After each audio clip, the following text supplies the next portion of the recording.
Hollywood ang usap-usapan tungkol sa pagpapabotox ng international singing sensation na si Charisse. Makichika tayo kay Nelson Canlas.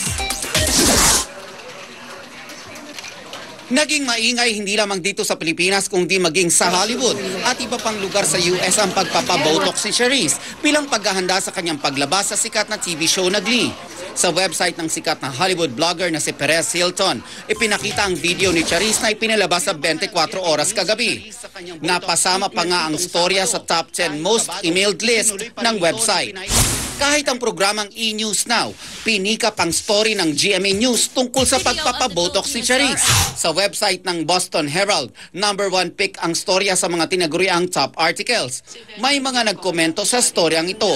Sa Twitter account ng GMA News, may nagsasabing masyado para bata si Charisse sa ganitong klaseng cosmetic procedure. May nagsasabi namang masyado lang pinalalaki ang issue. Sinikap naming makakuha ng reaksyon mula sa kampo ni Charisse, pero kasalukuyang nasa Japan siya ngayon kasama ang ina at international manager na si Mark Johnston. Maging ang Philippine manager ni Charisse na si Grace Mendoza, tumanggi na ring magkomento. Nakausap ng GMA News sa telepono si Dr. Vicky Bello pero tumanggi na itong magbigay ng anumang pahayag. Pero sa aking panayam noong Sabado, sinabi ni Bello na hindi raw cosmetic procedure ang ginawa niya kay Charisse, kundi tingnan mo, itong muscle na to, nakikita mo, nagbabulge siya.